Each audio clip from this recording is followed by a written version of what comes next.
Hello guys, welcome back to another video on the Engine Reviews channel. My name is Nick and this is my honest thoughts and opinions on the new BeetleJuice movie that just came out.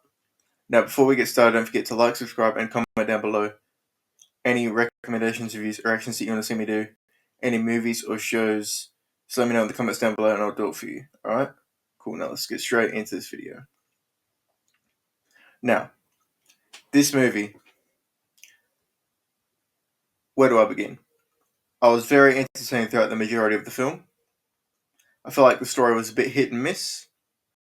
There were some characters in the film that just didn't need to be there, and some of the storyline was very flawed. But I feel like there was some positives to take away from the movie, and that was some of the acting from Jenna Ortega. She was phenomenal in this movie. Her character, this movie, it made sense. The storyline was very good.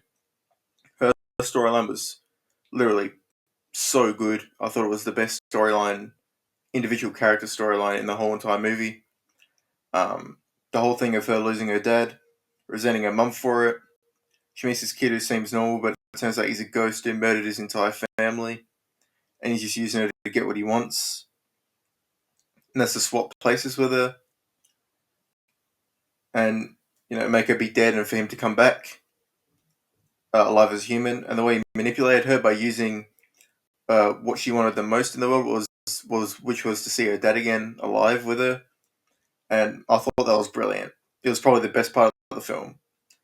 The way he manipulated her to say those words, basically signing the contract to swap lives. I just thought that was a very good moment. That was very good. It's a good plot, good storytelling in that sense.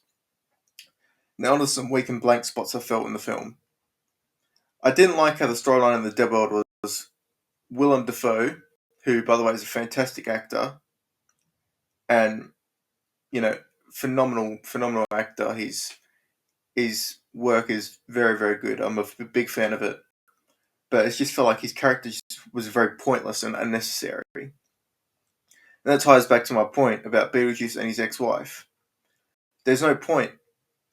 There was too much going on for my liking. It just felt like it would have made sense for it to be. This is in my head. This would be my ideal.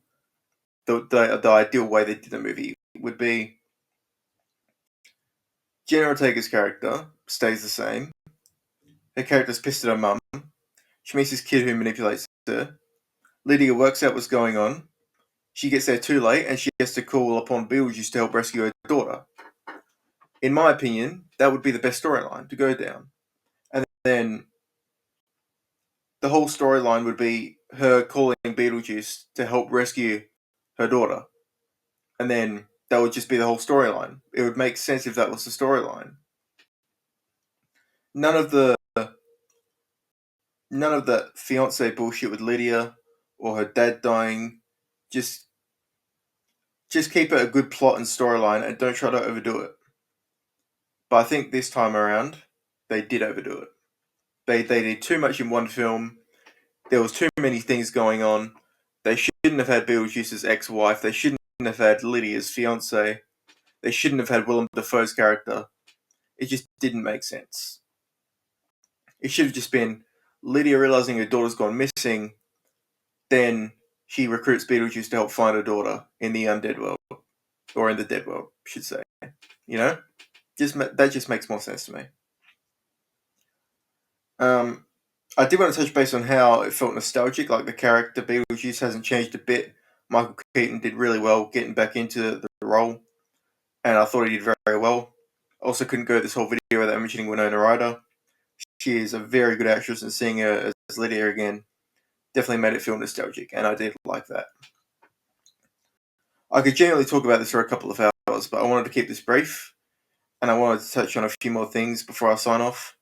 I didn't really understand why Lydia's mum had to be killed. It felt very dumb, pointless to do something like that. And in the way that she died was very odd to me. Like, yeah, in the first BeetleJuice movie, you could agree that she was very odd, but not this odd. Now, obviously, again, you could use the point of her husband kept her grounded, and he died, and that's why she was spiraling. But I just thought when I was watching, like, what the fuck is this? Like, what is that? And obviously, you know, it's hard to continue a storyline that's 36 years old. But I mean, yeah, I did genuinely enjoy the story, the movie. I thought it was an alright movie. This film did make me laugh. It did have its serious moments, and I thought that those were good.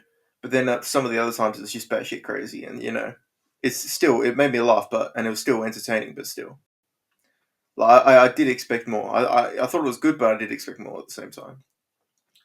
And that is the end of this video. Don't forget to like, subscribe, and comment down below any reactions, reviews, or